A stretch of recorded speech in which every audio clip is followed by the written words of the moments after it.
Hello world, once again I forcibly detained my family. Hey! Look at me, sure. Look at me, sure. I'm the captain now. What I wanted to know was how your expectations differed from the reality of being in Tokyo, being in Japan. We start? Yeah. But actually, before we start, let's get a baseline. Obviously, we've watched a lot of Life Where I'm From videos, so we have a bit of an idea what to expect. So it turns out my brother watched an impressive 90% of our videos. My sister-in-law, maybe about 10%.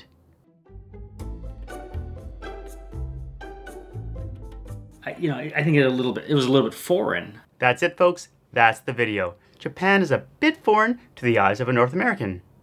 As fun as it is constantly interrupting, let's get into it. I was really nervous that it was going to be very crowded, like shoulder to shoulder people at the airport and the train, and it wasn't at all. Actually, the airport in Vancouver was worse. Longer lineups, less organized. Way less efficient in Vancouver. Yeah, when we got here, it was organized. It wasn't super crowded. Ironically, the day they arrived was the busiest I had ever seen Narita Airport. Usually it looks more like this. When we got on the train, we were actually the only people in the compartment to start with. And really, it never got full at all. I think I pictured even the outskirts of Tokyo as being all really tall high-rises and everybody's in little apartments. And it's not like that at all. All the buildings are, like maybe 3 levels, and they have, patios and, bikes parked outside. It's a lot more comfortable than I thought it was going to be. When we flew over, we even saw some agricultural areas, some fields, and that was a little bit surprising just because I thought it would be a lot more built up, just based on the size of the island and the population. But I guess we're 36 hours in, and as we get into downtown Tokyo, I think the density will change dramatically from where we are now. So yeah, we did do a few big city things, like visit Shinjuku. We also stopped through Shiodome, and made a pit stop at Skytree.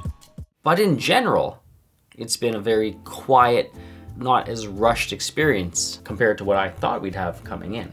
I also expected that, the streets would be very crowded, walking. I worried about really busy trains and feeling claustrophobic. Overall, actually, everything was quite calm. Yeah, we did stuff like bike riding, visiting parks, and visiting shrines. I think when you see something on video, it's framed from the producer's perspective, right? But when you get out into the real world situation, scale can be completely different through our own eyes. And one great example was the ramen restaurant that on video, it really felt a lot larger. I didn't get an understanding of how efficient, how tiny and compact. There were 9 seats in the restaurant, but it was delicious. And you can't get that on video. The smell, the heat, the humidity, just the sounds, and obviously the food at the end of the day. I knew that they have, toilets that have all sorts of special functions and buttons. The toilets are really cool and the seats are heated. And I knew vaguely that, Japanese people take a bath every night and that everybody shares the water. But it was really neat experience. I really like it. Actually, I wish I had a Japanese bathroom now. I also have been very surprised by the lights. I've had some trouble actually trying to figure out which buttons turn the lights on and off. For future reference, the switches work like this. Off, on.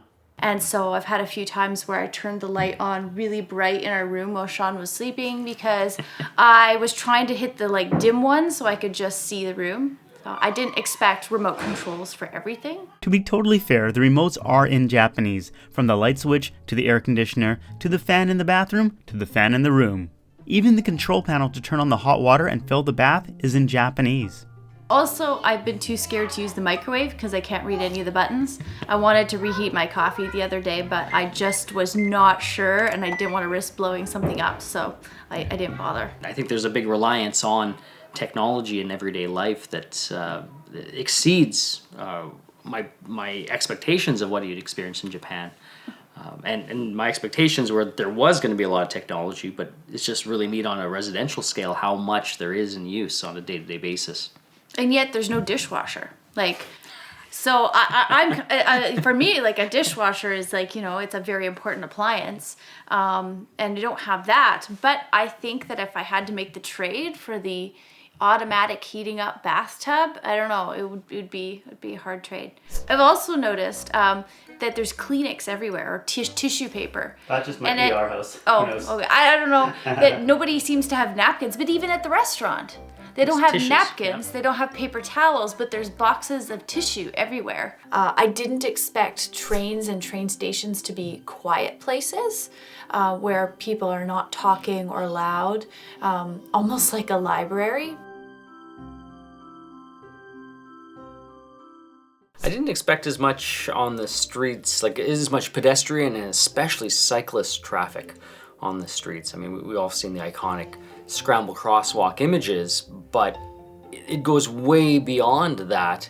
In the residential areas, the main mode of transportation is either walking, riding your bike. Those are the two main ones. Car traffic is almost non-existent in the local commute, and then walking or biking to the train. I found it interesting even on the streets, especially in the residential areas, that there was so much bike traffic that the drivers became used to that and they actually slowed down. They were expecting to see bikes around the corner and pedestrians, so it wasn't the fast speed like we have in our North American car culture, people going 50, 60. I mean, the speeds are limited to about 30 kilometers per hour in the residential areas for drivers. So you actually really noticed a big difference. And the roads are very narrow. Some of them you couldn't really fit two oncoming cars with really any extra room in there. I really enjoyed biking in Japan. Actually, I am not a big cyclist at home, and I get nervous driving alongside fast traffic. But here, I don't know if Greg just took us on routes that were really calm, but it was really nice. Once in a while, we'd have to cross a busy street, but we ended up biking on, you know, almost empty streets. I loved biking along the river. I still am getting used to the whole, you know, taboo with shoes.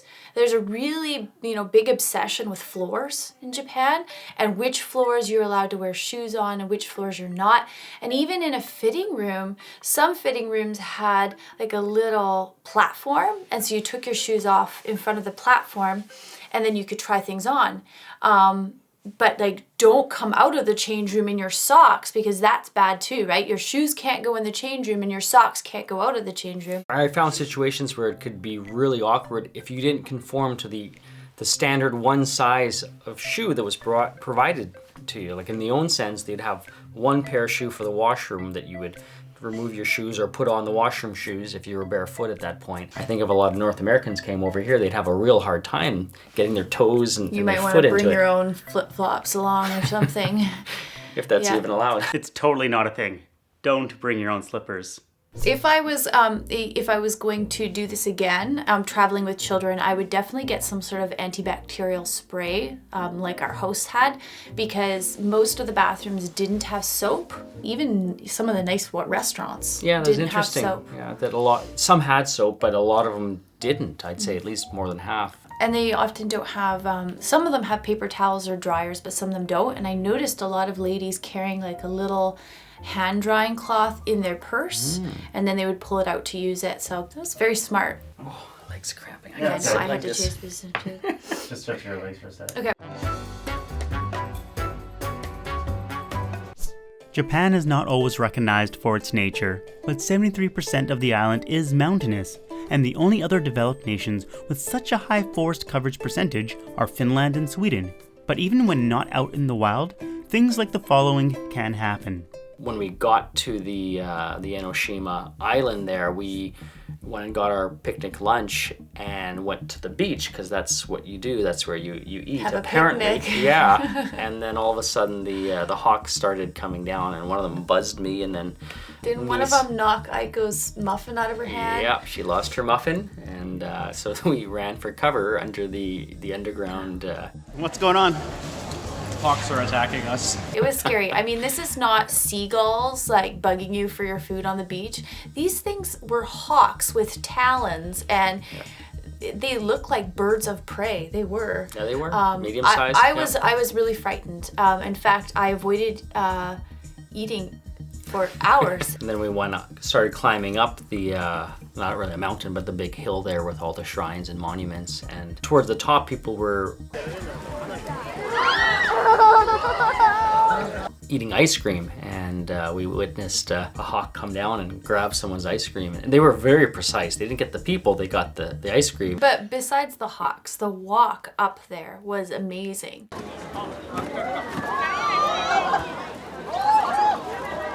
For me, it was kind of neat to go to a 7-Eleven and actually get really good food. I much prefer a experience. sit-down meal. For me, that's part of the experience. So eating at a convenience stores was not my favorite, but the kids liked it and Sean liked it, and it was affordable and convenient. So if you travel with kids in Japan, you probably will end up doing that. The actual experience in the hot springs, the onsen itself, is quite unique for a North American because you don't wear any clothes. And that's a little bit interesting and awkward to just get over that initial uncomfortableness and acceptance and change that's completely different. You know, I mean, in North America, you're naked in a change room briefly, but you tend to cover up and all that. But there's really no hiding in an onsen. I mean, you have your little face towel that you carry around, you can cover up, but at the end of the day, you just gotta screw it and let it all hang out and just relax, because everyone's in the same state as you are, which is this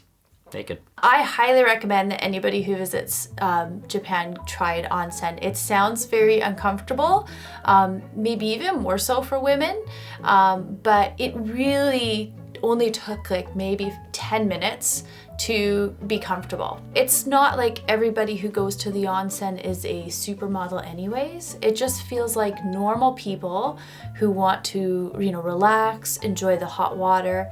And it wasn't really a problem. I did notice, I felt like there was a lot of washing.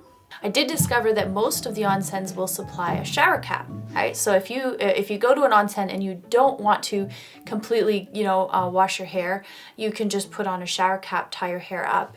The communication was fine. I think that I was able to get by shopping in a Japanese mall pretty good. I only needed some help translating when one of the sales people asked me if I wanted it wrapped up as a gift. But otherwise, if I wanted to try something on, it was pretty clear where the fitting rooms were.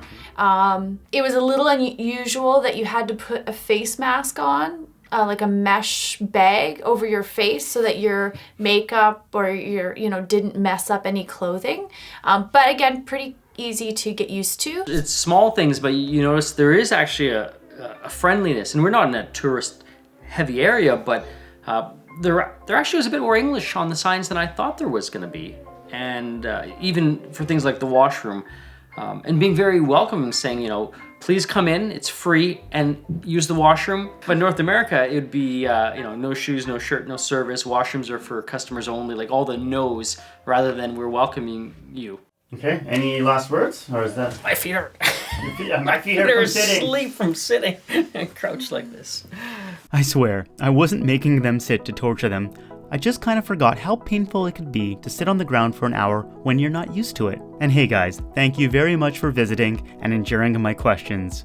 It was great to see the kids again. For those of you who traveled to Japan, how was your expectations different than your reality? Thanks for watching. See you next time. Bye!